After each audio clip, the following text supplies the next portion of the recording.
ঈদের পরে বাজারে গেলাম বাজার করার জন্য। বাজারে মশলার যে পরিমাণ দাম বাড়ছে, তো আপনাদের সাথে শেয়ার করতেছি এখানে আমি কি কি মশলা আনলাম। প্রথমে তেজপাতা দিয়ে শুরু করলাম। এখানে তেজপাতা আনলাম, তারপরে হচ্ছে কর্নফ্লাওয়ার আনলাম একটা 1 কেজির। এটা হচ্ছে 1 কেজির একটা কর্নফ্লাওয়ারের ডিব্বা। তারপরে এখানে হচ্ছে Maggi sauce, soya sauce, fish sauce. আমি যেহেতু চাইনিজ খাবার নিয়ে কাজ করি, তো আমার এই সসগুলো লাগে, যার কারণে সসগুলো আনলাম। তারপরে এখানে হচ্ছে দারচিনি, এলাচ। এখানে 100 গ্রাম এলাচ। 100 গ্রাম এলাচের দাম 500 টাকা নিচ্ছে। স্বর্ণের চেয়েও এটার দাম বেশি। এখানে হচ্ছে বাদাম আনলাম। এটা হচ্ছে চীনা বাদাম, এটা রোস্টের জন্য প্রয়োজন হয়। তারপরে হচ্ছে ঘি আনলাম 1 কেজি।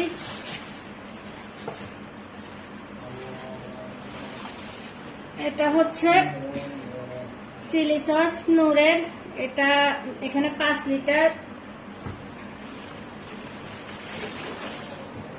এটা হচ্ছে টমেটো সস, এটাও 5 লিটার।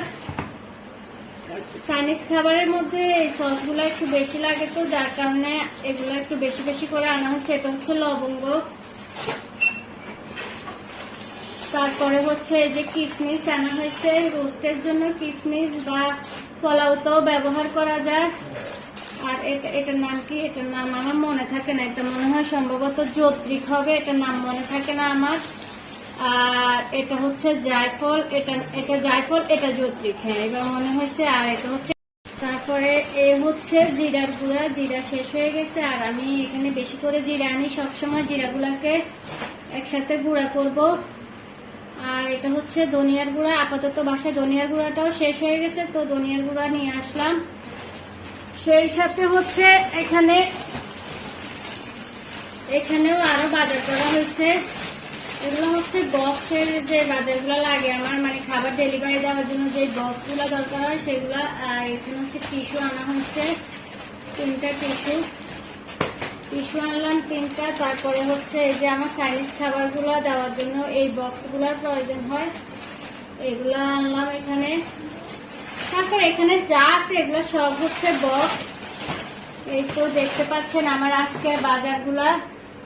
এই হচ্ছে আমার আজকের বাজার। এখানে যা যা আছে সব কিছু হচ্ছে মশলাপাতি আর হচ্ছে সস। আর এই সসগুলার দাম কত, কে কে জানতে চান অবশ্যই কমেন্টে বলবেন। এগুলা কোথায় পাওয়া যায় সেটা জানতে হলেও অবশ্যই আমার ভিডিওর সাথেই থাকতে হবে। পরবর্তীতে আমি আবারও এই সসগুলা কোথায় পাওয়া যায় সেটা আপনাদের সাথে শেয়ার করব। এগুলা দিয়ে কি কি খাবার তৈরি করা হয় সেগুলো অবশ্যই আপনাদের সাথে শেয়ার করব। আমার আজকের ভিডিওটা এ পর্যন্তই। আশা করি ভিডিওটা সবার কাছে ভালো লেগেছে। ভালো লেগে থাকলে একটা লাইক, কমেন্ট, শেয়ার করে সবাই আমার পাশে থাকবেন নিত্য নতুন ভিডিও পাওয়ার জন্য। আজকে এ পর্যন্তই। আল্লাহ হাফেজ।